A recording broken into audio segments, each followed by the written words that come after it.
All right, let's dive in. Today, we're exploring the world of Andrew Wilkinson, Oh, yeah. a self-made entrepreneur and investor. And we'll be looking at excerpts from his book, Never Enough, From Barista to Billionaire, Okay. to uncover some of the lessons he learned Right. about wealth, happiness, and what it really means to be successful. Yeah. I think one of the most fascinating things about his journey Yeah. is that he kind of challenges the typical rags to riches narrative. Right. Because he grew up in an affluent neighborhood, yet this fueled his ambition rather than satisfied it. Yeah, it's interesting. Right? Like, you would think that growing up in one of Vancouver's wealthiest neighborhoods would make you feel financially secure. Yeah, you would think. But for Wilkinson, it was the opposite. Interesting. Comparing himself to his even wealthier friends, I mean, we're talking like private jets, yachts, Wow. that kind of wealth. It ignited a drive Right. to achieve financial success on his own terms. Int- And this kind of brings us to something he calls the Wilkinson curse. Okay. What's that? So this curse, as he describes it, Uh. wasn't just bad luck, right? Okay. It was a pattern of achieving success and then losing it due to like risky decisions. Or, as he puts it, plain stubbornness. Stubbornness. And I think this idea of self-sabotage Yeah. is something that resonates with a lot of entrepreneurs out there, you know? Sure. Have you ever felt that pull, that like almost compulsion Yeah. to take risks even when things are going well? Yeah. Yeah, I know what you mean. Let's go back to Wilkinson's early days. Okay. He started his first business at 12, Wow. a computer tutoring service called New Tricks. 12 years old. I mean, what were we doing at 12? I don't think I was doing anything like that. Exactly. It's remarkable, right? Yeah. Even at that age, he was already a problem solver. Ah. He saw a need, he found a creative solution, and he wasn't afraid to hustle. You know? He later dabbled in online reselling, always seeking new ways to make money, Yeah. almost as if he was trying to outrun Yeah. this perceived curse. Interesting. But then he does something unexpected. Okay. He drops out of college to become a barista. A barista. Yeah. Okay. It seems like a step backward, doesn't it? Yeah. On the surface, it does. Right. But Wilkinson viewed it as a strategic decision. Okay. He was disillusioned with traditional career paths and recognized the need to create his own path. Yeah. And remember, this is the early 2000s, so the dot-com boom is in full swing. Right. Unconventional opportunities are emerging everywhere. So he's working at this trendy cafe, 2% jazz, Okay. rubbing shoulders with creatives, entrepreneurs. Yeah. It's there that he connects with Jeff and Chris, Okay. who ran a small design agency. Okay. And this is kind of where things start to click for Wilkinson. Yeah. He's exposed to the world of digital design, Right. starts devouring books about technology, Well. lands his first big client, Okay. Who was that? Kevin, a young entrepreneur who needs a website for his startup. Okay. So he's in the right place at the right time. It is like he was suddenly immersed in this exciting, fast-paced world of tech startups. Wow. And he was ready to dive in head first. Head first. Right. Yeah. He even admits that he was in over his head, Oh, really? lacking formal business training, Yeah. but his drive and willingness to learn propelled him forward. He even mentions being surprised by his first payment. Okay. A $2,500 project suddenly became $3,250 because of the exchange rate. Oh, wow. Right. So I bet that fueled his confidence a little bit. Oh, for sure. Small wins can be huge motivators. Right. Yeah. And from there, things take off. Okay. He quits the cafe, rents an apartment, goes all in on his design agency, What was it called? Metal Lab. Metal Lab. Okay. He's attending tech conferences, networking with Silicon Valley's elite. It's the classic entrepreneur's dream, isn't it? It is, but it wasn't all smooth sailing, though, right? Right. He made some mistakes along the way. He did. Yeah. He's actually very candid about his mistakes. Oh, is he? Like mishandling a partner's departure Okay. because of his own greed Wow. and lack of understanding about aligning incentives. Right. So these early challenges Yeah. taught him valuable lessons about responsible financial management and the importance of building sustainable businesses. Okay. And then, of course, 2008 hits, the financial crisis. Right. And Metal Lab is on the verge of bankruptcy. Oh, wow. That must have been terrifying. Yeah. Especially after experiencing those highs of success. Absolutely. But it was a major test of his resilience. Okay. He hustled to find clients, Uh-huh. took on any project he could, Yeah. and ultimately managed to pull through.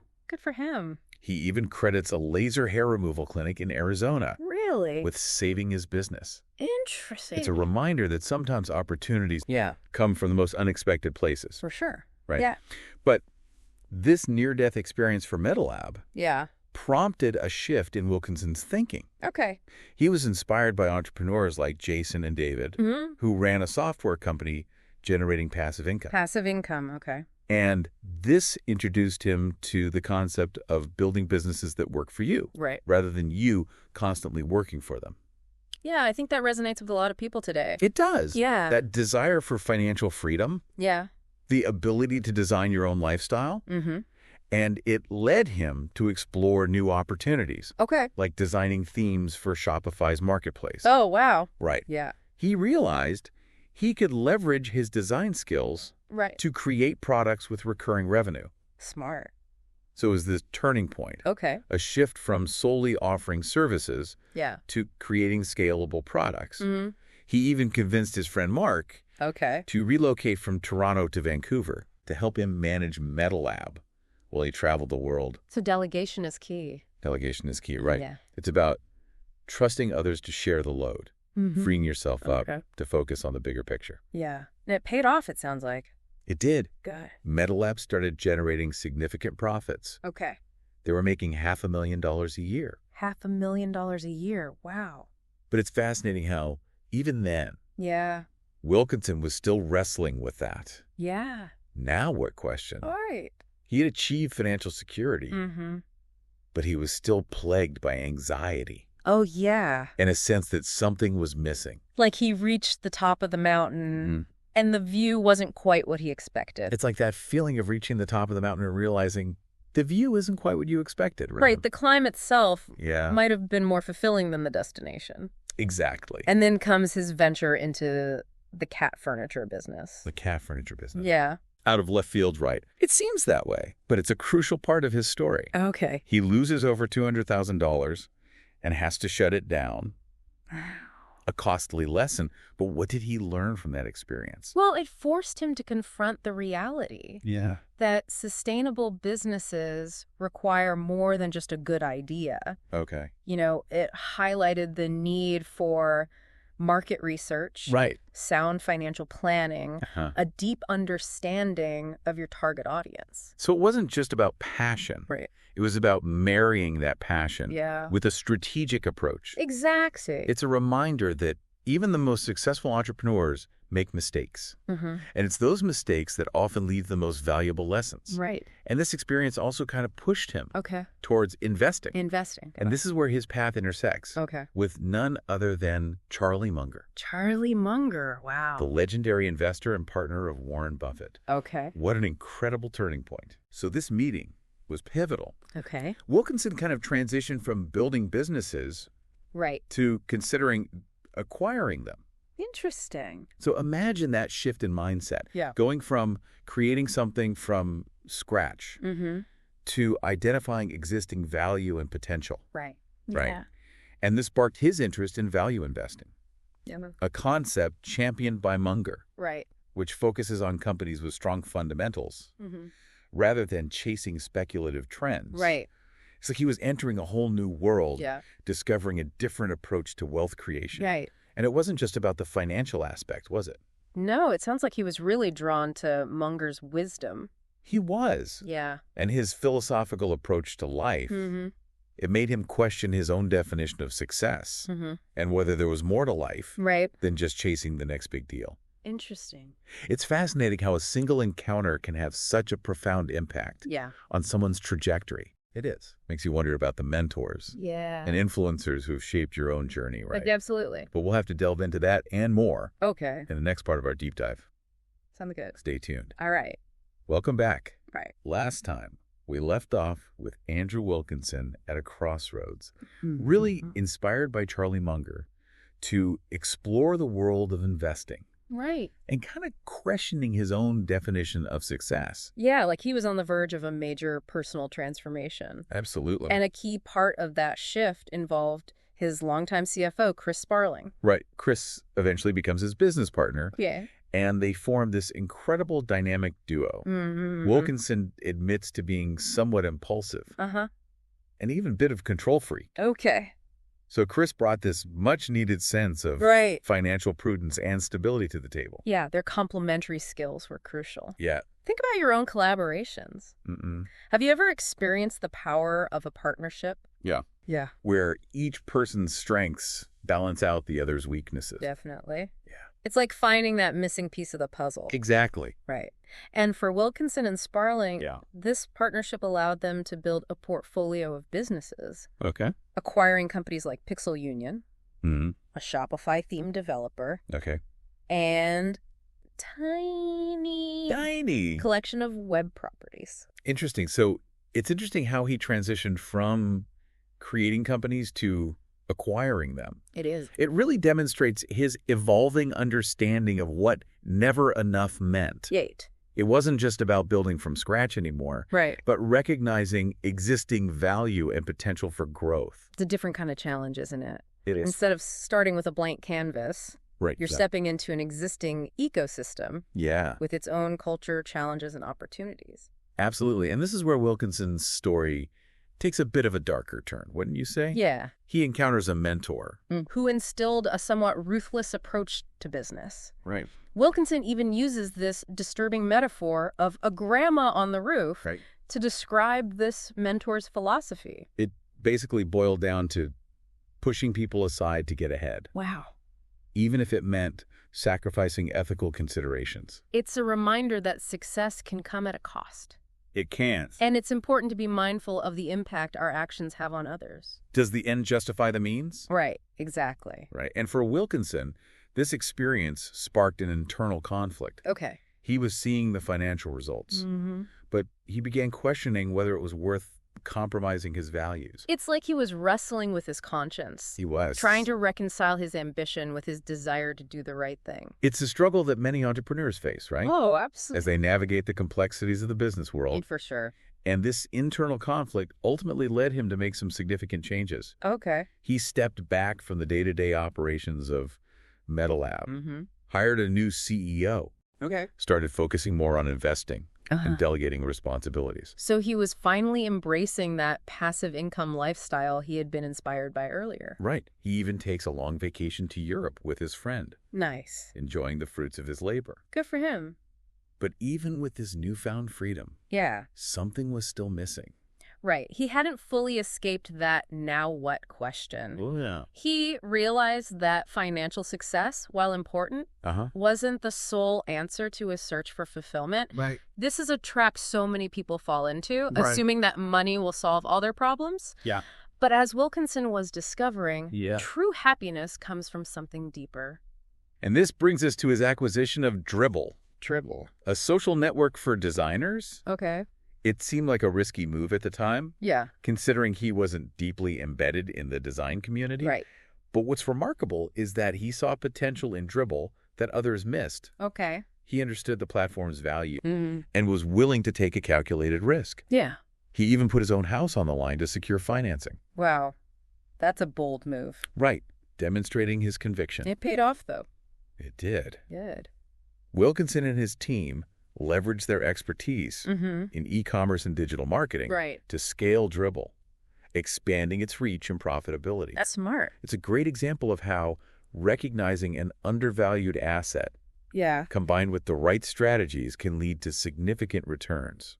Absolutely. But even with Dribble's success, Wilkinson began to experience the darker side of wealth. Yeah. He encountered people who were only interested in him for his money. Right. Constantly bombarded with investment pitches, requests for favors. Yeah. He felt a growing sense of isolation and anxiety. It's a reminder that wealth, while offering certain advantages, can also attract unwanted attention. Right. And create new challenges. Absolutely. Managing boundaries in relationships becomes even more complex. He even had a strange encounter with someone who tracked him down at his beach house. Oh, wow. To pitch a world-changing business idea? Talk about an invasion of privacy. Right. It highlights the need for successful individuals to protect their time and energy from those seeking to capitalize on their success. Absolutely. And this feeling of being constantly on Yeah. likely contributed to the difficulties he was facing in his personal life. Hmm. He went through a divorce. He did. Realizing that his relentless pursuit of success had taken a toll on his relationships. It's a common theme, isn't it? It is. The sacrifices we sometimes make in our pursuit of professional goals can have unintended consequences on our personal lives. Absolutely. It's about finding that balance, that elusive equilibrium between ambition and well-being. And this is where another pivotal conversation comes into play. Okay. Wilkinson meets Bill Ackman. Bill Ackman, okay. A billionaire hedge fund manager. And what's striking is that Ackman doesn't sugarcoat the realities of wealth. Right. He speaks candidly about the stress. He does. The constant scrutiny. Yeah. The feeling of never being able to truly relax. It was a reality check for Wilkinson. It was. Right. Forcing him to confront the potential downsides of his own success. Right. And this conversation, along with his personal challenges, prompted a profound shift in Wilkinson's thinking. Okay. He began to question whether the relentless pursuit of wealth was truly worth the cost. It made him reevaluate his priorities and consider what truly mattered to him. It's like he was finally waking up from the never enough dream. He was. Realizing that true happiness and fulfillment weren't necessarily tied to his net worth. And this is where his deep dive into Warren Buffett's philosophy truly begins to take hold. He wasn't just interested in Buffett's investment strategies anymore. Right. He was drawn to his values. Yeah. His commitment to philanthropy, his grounded approach to life. Interesting. It's like he was searching for a role model. Yeah. Who embodied a different kind of success. He was. One that wasn't solely defined by financial achievements, right, but by something more meaningful and lasting. And this is where his journey takes an unexpected turn. Okay. He meets Zoe. Zoe, okay. A woman who works for a nonprofit dedicated to helping women escape abusive situations. Wow. Their connection is fascinating because they come from completely different worlds. Right. It's a reminder that love and connection can blossom. It can. In the most unexpected places. Yeah. And that sometimes the people who challenge our perspectives the most are the ones we need the most. They are. But how did their differing backgrounds influence their relationship? Well, their conversations were filled with contrasting viewpoints. Okay. They debated the merits of capitalism and philanthropy. Interesting. Challenging each other's assumptions. Yeah. Forcing each other to see the world through a different lens. It was through these sometimes heated discussions that they both started to grow and evolve. It's like they were each other's mirrors. Yeah. Reflecting back their own blind spots. Yes, exactly. And helping them to see things from a fresh perspective. It's amazing how powerful those kinds of relationships can be. They are. Both personally and professionally. Absolutely. And for Wilkinson, this relationship, along with his evolving worldview, led him to a profound realization. Okay. He discovered the power of stillness. Stillness. He understood that true happiness and fulfillment weren't found in constantly striving, but in finding moments of peace and contentment amidst the chaos of life. It's like he was learning to appreciate the present moment. He was. To savor the simple joys of life instead of always chasing the next big thing. Right. It's a lesson that many of us struggle with in today's fast-paced world. We do. And this newfound appreciation for stillness allowed him to make a decision that would change his life forever. What was that? He decided to sell MetaLab. Wow. His beloved design agency. The company that he built from the ground up. That must have been an incredibly difficult decision. It was more than just a business, wasn't it? It was. It was his creation, his legacy. So what prompted him to let go? It was a decision born out of a desire for something more. Okay. He was stepping away from the company that defined him, choosing to prioritize his family, his investments, and his growing interest in philanthropy. It was a bold move. It was. That required immense courage and self-awareness. It's a reminder that sometimes the most successful thing we can do is let go of the things we've been clinging to and embrace the possibility of a new beginning. But letting go isn't always easy, is it? It's not. Wilkinson had to confront his ego, his fear of failure, and the expectations of those around him. Right. He even faced backlash from some former employees who felt they hadn't fully shared in the company's success. It's a reminder that even the most well-intentioned decisions can have unintended consequences. They can. And as Wilkinson navigated these challenges, he was forced to reevaluate his own values and definition of success. He realized that true fulfillment comes not from external validation, but from living a life aligned with his internal compass. Right. And this led him to a decision that would have a profound impact. Okay. Not only on his own life, but on the lives of countless others. What was that? He decided to sign the Giving Pledge. The Giving Pledge. Committing to give away the majority of his wealth to charitable causes. Wow. It's a decision inspired by his conversations with Warren Buffett. It is. His growing awareness of the complexities of effective altruism and his desire to use his wealth to create a lasting legacy. And that brings us to the final chapter of Wilkinson's journey, which we'll explore after the break. We're back and ready to unpack the final chapter of Andrew Wilkinson's journey. Okay. Last time we saw him selling MetaLab and committing to the Giving Pledge. Yeah, huge shift, right? Moving from building businesses to focusing on philanthropy. Exactly. But before we dive into that, there's one more interesting twist in his business story. Oh, what's that? Remember that potential merger with Charlie Munger's Daily Journal Corporation? Oh, yeah, the one that seemed like a dream come true for most entrepreneurs. Right. But it gave Wilkinson pause. Oh, really? Why is that? He recognized that while lucrative, merging with such a large established company could cost him something he valued deeply. Okay. Freedom. Freedom, interesting. It's counterintuitive, isn't it? It is. You'd think after years of striving, he'd jump at the chance to join forces with someone like Munger. Right. But it seems like his definition of success had evolved. So it's not just about the money anymore. Exactly. Yeah. He had built Tiny with a specific vision, a culture of autonomy and flexibility, and merging could mean compromising those values. Yeah. Becoming a cog in a larger machine. It's something a lot of entrepreneurs grapple with, balancing growth with staying true to your original intent. He even compared it to being a divorcee, trying to blend families. Oh, wow. Messy with unpredictable outcomes. Right. Clearly, he was becoming more discerning, not just chasing the next big deal for its own sake. Okay, so he's getting pickier. Right. Yeah. And this also ties into an experience he had around that time. Okay. A complete digital detox. A digital detox. While on vacation in New Zealand.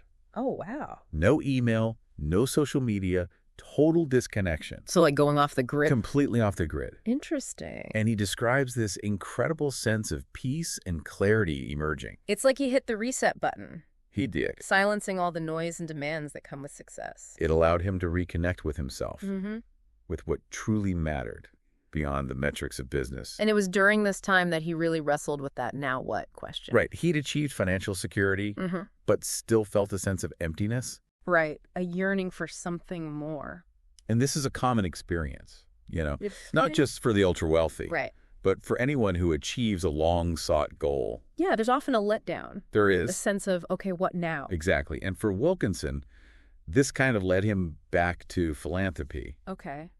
But with a renewed sense of purpose. So he wasn't just looking to donate money. Right. He wanted to make a tangible impact. And this is where his conversations with Warren Buffett come full circle. Right, because Buffett, a legendary philanthropist himself, advised Wilkinson to focus on causes he truly cared about. Okay. Ones where his contributions could create lasting change. This is the essence of effective altruism. Yes. Using reason and evidence to maximize the impact of your giving. So it's not just about donating the most money. Right. It's about donating wisely. Exactly. And this approach, combined with his own experiences and his relationship with Zoe, who is deeply involved in social justice work, led him to sign the Giving Pledge. He committed to donating the majority of his wealth to charity. Wow, this wasn't about seeking recognition or easing guilt. Right. It was a genuine desire to make a difference. And what's striking is that Wilkinson doesn't present philanthropy as this purely selfless act. Right. He acknowledges the personal satisfaction he derives from it, the sense of meaning it brings to his life. That's an important point. Meaning and purpose are often overlooked aspects of success. They are. Wilkinson's story really demonstrates that they can be just as valuable, if not more so, than financial rewards. His journey shows us that there's more to never enough than just accumulating wealth. Right. It's about constantly evolving, seeking new challenges, and ultimately finding ways to contribute to something larger than yourself. His story is a reminder that success isn't a destination, Right. but a continuous journey of growth and self-discovery. And that journey can take unexpected turns. It can. Wilkinson went from barista to billionaire. Right. From building businesses to acquiring them. Yeah. From chasing financial security to prioritizing freedom and impact. It's a testament to the power of adaptability. It is. Being open to new experiences and perspectives. So as we conclude our deep dive into the world of Andrew Wilkinson, Yeah. what are some key takeaways for our listeners? Okay, well, firstly, define success on your own terms. Right. Don't let societal expectations dictate your goals. Wilkinson could have continued chasing bigger deals, He could have. but he chose a path aligned with his values, Right. prioritizing freedom and meaningful work. It's about understanding what truly motivates you. It is. What brings you a sense of fulfillment beyond external validation. Secondly, never stop learning and evolving. Wilkinson's story is filled with moments where he had to adapt, Right. learn new skills, embrace different approaches. It's crucial in today's rapidly changing world. It is. It's about staying curious, Yeah. challenging your assumptions, being open to new possibilities. And finally, consider the impact you want to make on the world. Wilkinson's journey demonstrates that true wealth lies not in what you accumulate, Right. but in what you contribute. Whether it's through philanthropy, mentorship, or simply living a life of purpose, Yeah. we all have the potential to create a positive ripple effect. So as you reflect on Andrew Wilkinson's journey from barista to billionaire to philanthropist, ask yourself, what does never enough mean to you? What are you striving for? How can you create a life that is both successful and meaningful? Great questions to ponder. Yeah. That wraps up our deep dive for today. Great deep dive. We hope you found it insightful and inspiring. Me too. Until next time, keep exploring, keep learning, and keep striving to make a difference. Sounds good.